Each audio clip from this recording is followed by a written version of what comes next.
Okay, so when you're starting with photosynthesis, the basic thing is the definition of photosynthesis, and it says that it's a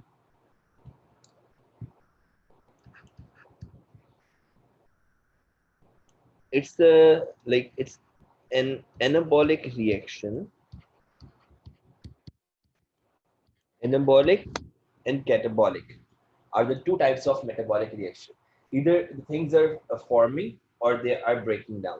So whenever the things are breaking down, it's called catabolic. And whenever there is small molecules are adding up to form a larger molecule, that is called anabolic. So photosynthesis is anabolic reaction in which light energy is converted.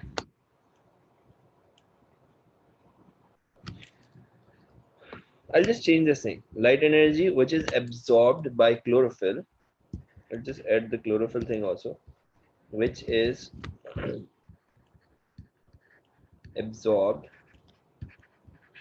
by chlorophyll, helps to form hexose sugar, that is C6H12O6, by adding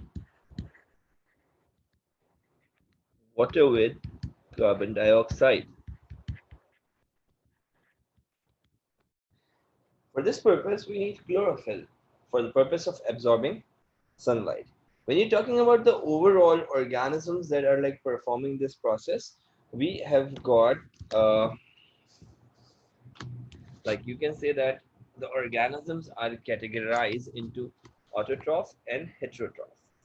Autotroph are those who can make their own food, and on the other hand, heterotroph are those who cannot synthesize their own food. Rather, they have to obtain their food from other organisms. So when you're talking about this basic division, this is about the nutrition. The nutrition process, on behalf of the nutrition, the organisms are divided. I'll just make the classification to make it clear. The nutrition is divided into autotrophic nutrition and hetero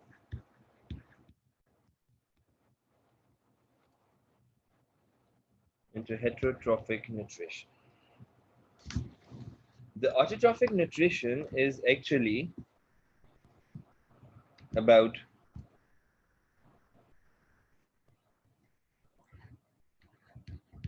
organisms who can synthesize their own food.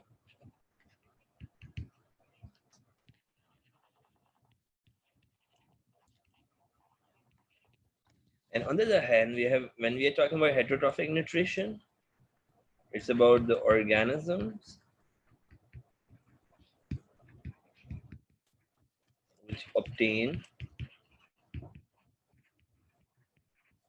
food from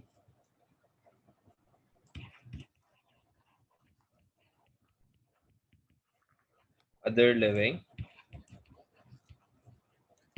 organisms. Ye, like this is the basic thing, the basic division.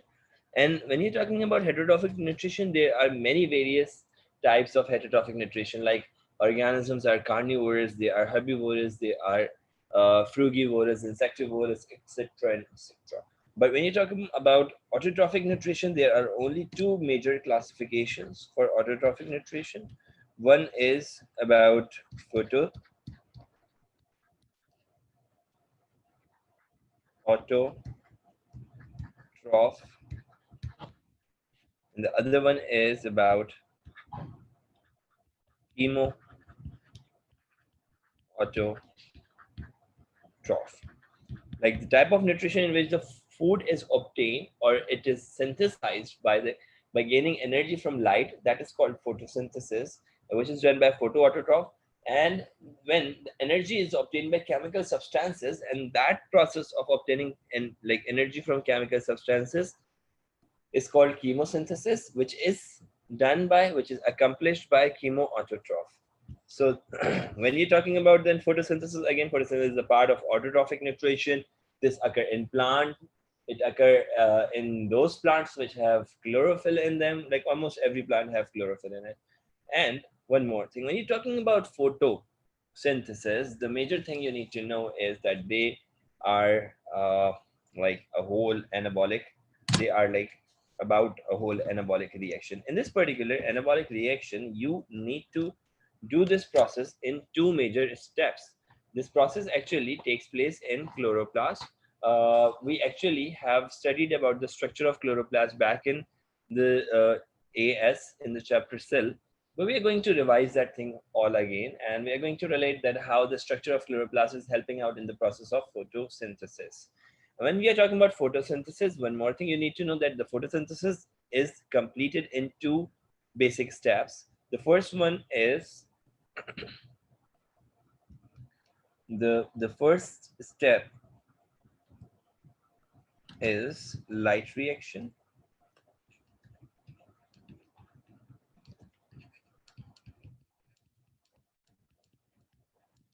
and then the other one is the dark reaction. When I'm just summarizing the thing,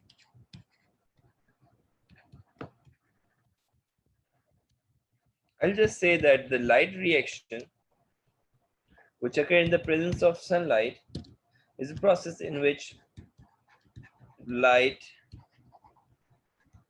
energy is converted into chemical energy. It's just the conversion of energy, nothing else. And this is a long process. This is not a short process, but still, it is just the conversion of energy from one form to another form. It is the light energy which is being converted into chemical energy so that it can be transported from one part of the cell to another part, or it can be utilized when it is only needed. Okay. So when you talk about chemical energy, it is about ATP, that is phosphorylated structure of adenosine diphosphate. When you're having the third phosphate, the bond which attaches that third phosphate is having energy in it. And we have already studied about ATP, the whole complete structure in the previous chapter as well. And when you're talking about the chemical energy, you can also talk about the NADN reduced form, about which we have also studied in the previous chapter. And then when we are talking about the dark reaction is doing nothing but it is just utilizing that ATP and the reduced NAD, and it is converting the carbon dioxide by adding water into it into C6H12O6. That's how this happens. But like it's a long journey to go on. It's like we are going to discuss in detail how this whole processes occur. Like all of these processes about we are going to discuss. And when we are talking about the conversion of light energy into chemical energy, you need to mention about electron transport chain here.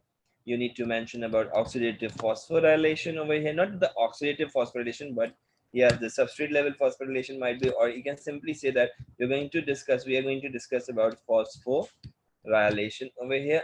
And then when you're talking about dark reaction, you're going to talk about the Kelvin cycle. So that's all about the basic introduction of photosynthesis. We're going to talk about in detail for light reaction.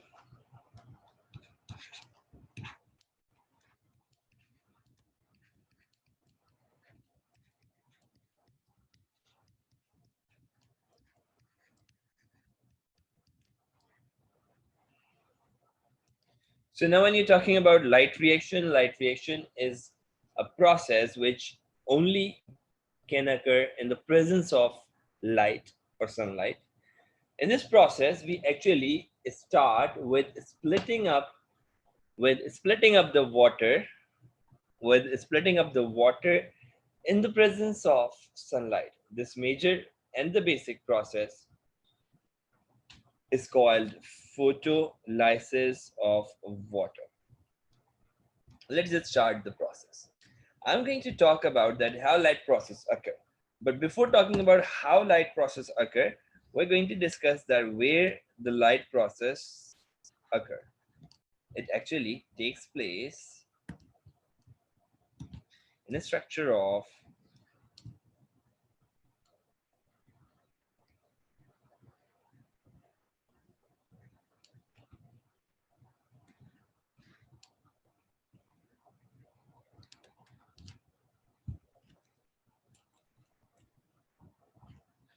so what we did is we took out some tissues from the structure of leaf. Then we just did nothing, we just enlarged it.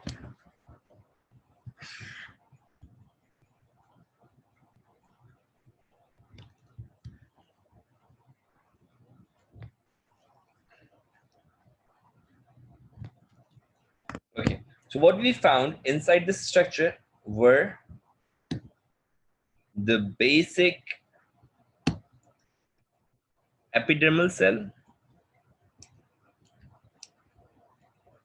the epidermal cell forming the upper layer, and we found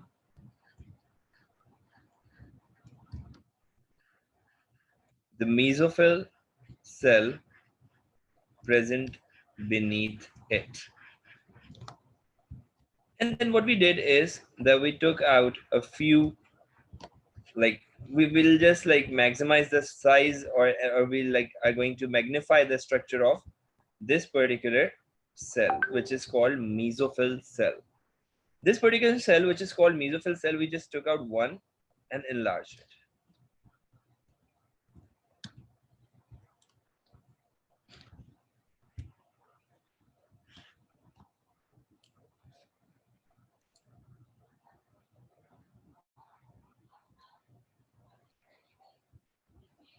It was about the structure of chloroplast that we are going to zoom in at the end of this thing.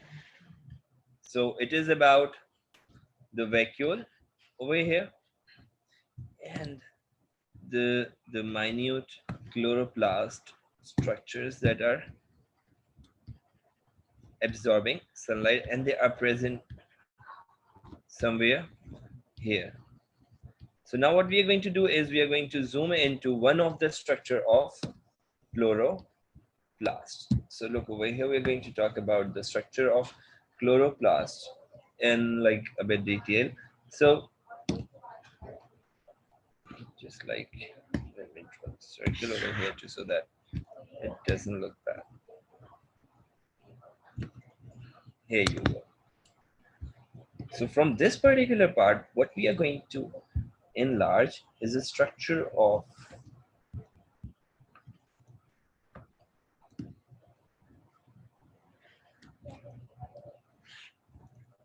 chloroplast.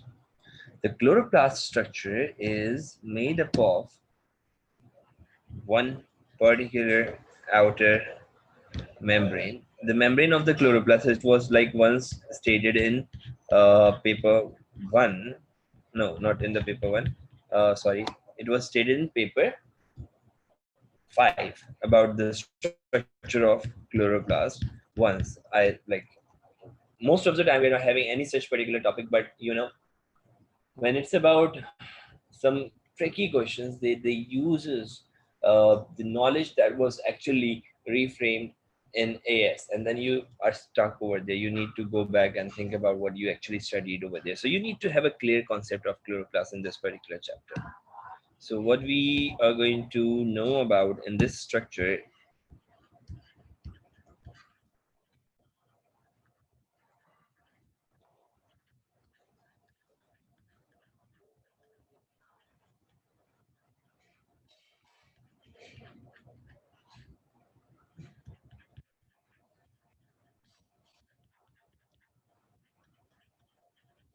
so these are the parts of chloroplast that are called,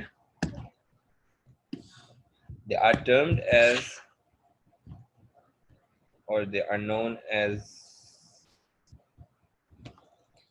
grana. Grana are like the pile of that one pile of chloroplast structure, which is like you can say a coin-like structure which is stacked over one another, and that one single coin of this pile of this stack is called thylakoid. If I just mark one out of here, this one is called thylakoid, and the thylakoid is having a separate membrane. The thylakoid is having a separate membranous structure. We're going to now talk about the thylakoid thing. So it was like a huge journey from the structure of leaf to the chlorophyll part. Till the chlorophyll part, we're going to make a journey all the way through the mesophyll cell and its structure. And when we are going to talk about the structure, we are actually going to talk about the function as well. Okay, so let me just talk about the structure of thylakoid. Are you asking something? Are you like getting No, it's fine.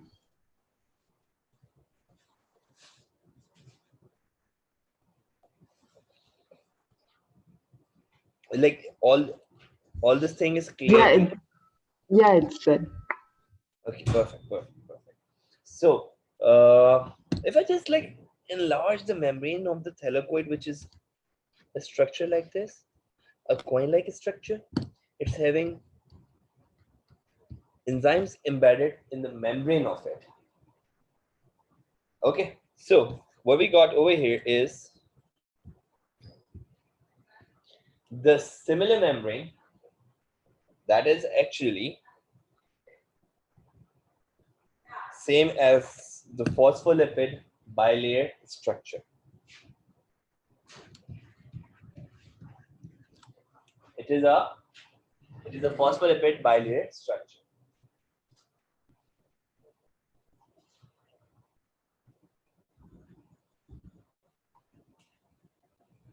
Okay, so when you're talking about that phospholipid bilayer structure, you already know that what is the structure of cell membrane. I hope that you remember that structure, don't you?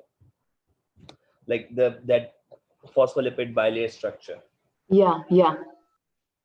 Okay, so what we're going to do is we're just going to copy this down, make it double layer structure from a single layer thing, and it becomes like this. When once you're having a good concept about the structure of anything, it becomes very easy for you to understand what's the function. So it's like I'm just like helping out with understanding of the structure first, and then we're going to talk about the functions as well.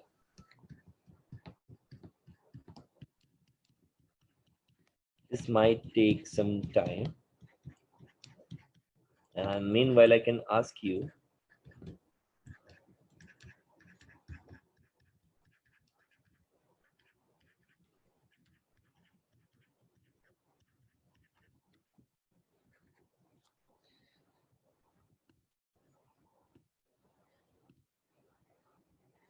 I was just thinking to ask this from you, that do you know that which cell of the epidermal layer carry chlorophyll or chloroplast? What's the name of the cell that carry chlorophyll in the layer of In the layer of epidermis, what? in the layer of epidermis of the leaf? Um, Wait. I'm trying to recall. I can't. I don't think I remember.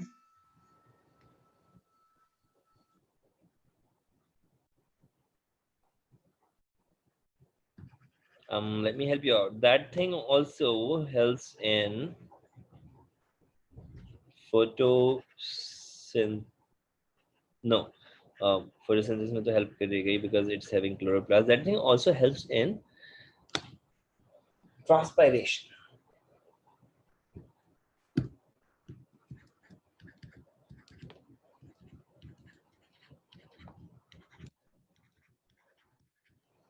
Any idea? The cell in the epidermis that helps in transpiration. It's a very common like cell, and usually like you guys study that in your O level. Um, sir, I'm not sure. Like, I feel like I've studied this, but Okay, it's wait, actually sir, are you talking about the mesophyll cells?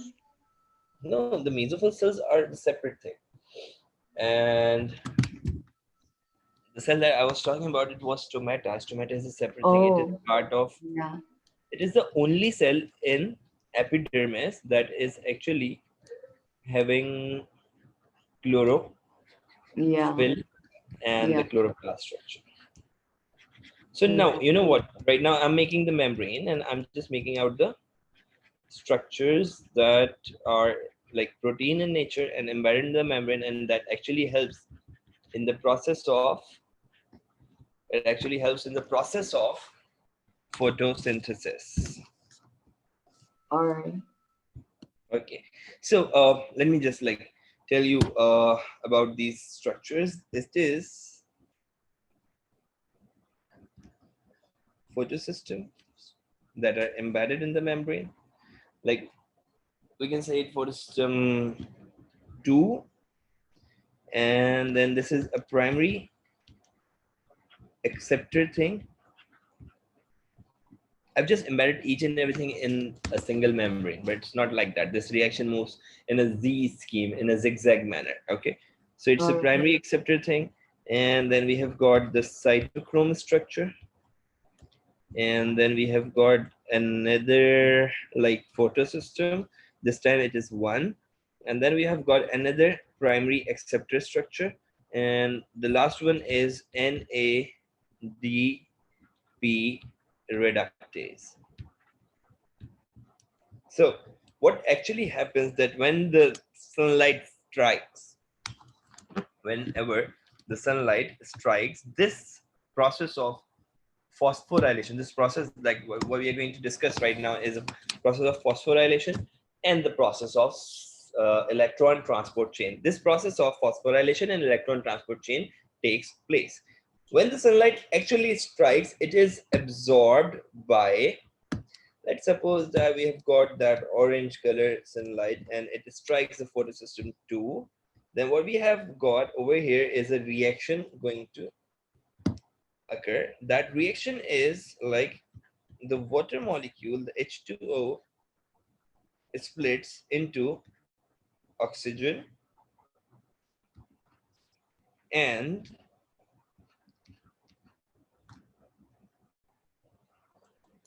hydrogen. Let me just write it like H2. Then this H2 is going to split into 2 electron and 2 proton. If you remember the structure of chloroplast, let me just mention one more thing in the structure of chloroplast. The fluid that is present outside the fluid that is present outside the grana or outside the thylakoid is called stroma. The stroma was a fluid of chloroplast present outside the thylakoid. And what just happened is that these 2 protons will be pushed out into the stroma. Outside this layer, outside this membrane, we have got the fluid called stroma. The 2 protons are pushed out over here. It's not like that they'll be wasted or something like that. We can use them back over here with the NADP reductase, because when NADP reductase need proton or hydrogen, it will it will seek help from stroma. Okay, what else happened? There was primary acceptor thing. That primary acceptor thing accepts the 2 electron. You know, while talking about the 2 electron, I must mention a whole new. Hopefully, that this color would be like the best one. These 2 electrons over here, or not, really over here. I can mention them over here. Like these two electrons over here, they jump from, because they gain energy. They gain energy when the sunlight strikes, when the photon of light strikes the molecule of these photosystems, when it strikes the molecule of chlorophyll. The, these chlorophylls are basically making the photosystems and other pigments helping out, like along with the chlorophyll, they're helping out to do the same job. But when the sunlight strike these photosystem molecules, the electron gain energy. It actually raises the energy level, or like in an easy term, I can say that they excitate. So when their level excited, they move from one protein to another structure, that is the primary acceptor. From that primary acceptor, these two electron will be carried out to cytochrome structure. From that cytochrome structure, these two electrons will be carried out to another photosystem. Like this photosystem again gain some energy. Sir, so the two electrons enter primary acceptor first, right? These two electron enters the photosystem 2 first, and these two electrons were obtained by breaking down the hydrogen. Yeah. Okay. All right. And then what happened? That these two electrons, they move further towards another primary acceptor, and then to the reductase structure. And you know what this reductase did? It reduces a simple NADP into a reduced form of NADP. When it is present in the reduced form, this process actually, this structure actually carries the energy. One more thing that gives us energy was, which occur over here, the cytochrome. This cytochrome helps to convert adenosine diphosphate provided by the stroma, provided to the ATP synthase, or it actually done this job by the help of ATP synthase by adding up another phosphate ion into this adenosine diphosphate. It forms adenosine triphosphate, and obviously the energy that was required to do this job was delivered by the sunlight thing, and it was delivered by the electron. Sunlight actually provided the energy to excitate the electron, and that excited electron, when it was moving from one structure to another and to another and to another, that was the thing where energy was actually gained. And this whole process was named after that, those two electrons, and it was named as electron transport chain. This is the electron transport chain of light reaction of photosynthesis.